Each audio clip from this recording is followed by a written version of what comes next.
দর্শক, ঘরের মাঠে আবার ফিরছে সাদা পোশাকের লড়াই। আর সেই যুদ্ধে জিম্বাবুয়ের বিপক্ষে নিজেদের শ্রেষ্ঠ একাদশ গড়তে চায় বাংলাদেশ।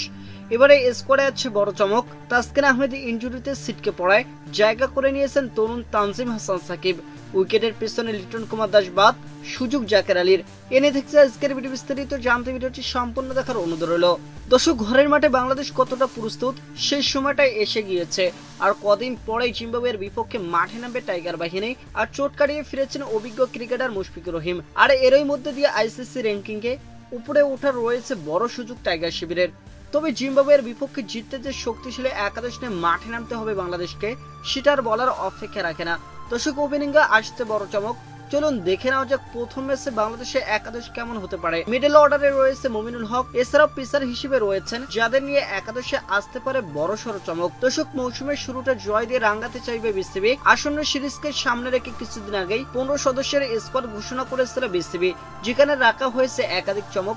দর্শক, ইনজুরির কারণে জিম্বাবুয়ে সিরিজ থেকে ছিটকে গিয়েছেন দলের পেস ইউনিটের অন্যতম কান্ডারি তাসকিন আহমেদ। তার জায়গায় প্রথমবারের মতো টেস্ট স্কোয়াডে জায়গা করে নিয়েছেন তানজিম হাসান সাকিব। বাদ পড়েছেন লিটন কুমার দাস। তার পরিবর্তে উইকেট রক্ষক ব্যাটার জাকের আলীকে দেওয়া হয়েছে সুযোগ। দর্শক, এদিকে চোটের কারণে ওয়েস্ট ইন্ডিজ সফরে মিস করার পর অভিজ্ঞ মুশফিকুর রহিম ফিরেছেন স্কোয়াডে। তাই ঘরের মাঠে জিম্বাবুয়ের বিপক্ষে টাইগারদের সম্ভাব্য একাদশ হতে পারে এমন।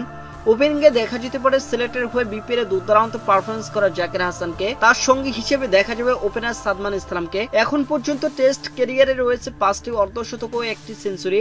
3 নম্বরে খেলবেন অধিনায়ক নাজমুল হোসেন শান্ত। গেল বছরটা কিছুটা সন্দেহহীন গেলেও এই সিরিজ দিয়ে ঘুরে দাঁড়াতে চান তিনি। 4 নম্বরে কোচের তরফে তাস হতে পারেন মুমিনুল হক। দর্শক, 5 নম্বরে থাকবেন দলের সবচেয়ে অভিজ্ঞ ব্যাটার মুশফিকুর রহিম। 6 নম্বরে দেখা যেতে পারে উইকেট রক্ষক ব্যাটার জাকের আলীকে, যিনি বিপিএল ও চ্যাম্পিয়ন্স ট্রফিতে দুর্দান্ত পারফরমেন্সে ছিলেন। দর্শক, 7 নম্বরে অলরাউন্ডার মেহেদী হাসান মিরাজকে দেখা যাবে। ব্যাটিং, বোলিং ও ফিল্ডিং সবখানেতে কার্যকর তিনি। 8 নম্বরে স্পিনার তাইজুল ইসলাম। বোলিং ইউনিটে থাকবেন 3 জন পেসার, নাহিদ রানা, তানজিম হাসান সাকিব এবং হাসান মাহমুদ। দর্শক, সাম্প্রতিক সময় টাইগারদের ডেট ওভারে স্পেশালিস্ট সবকিছু ঠিকঠাক থাকলে এই একাদশ নিয়ে জিম্বাবুয়ের বিপক্ষে প্রথম টেস্টে মাঠে নামবে বাংলাদেশ।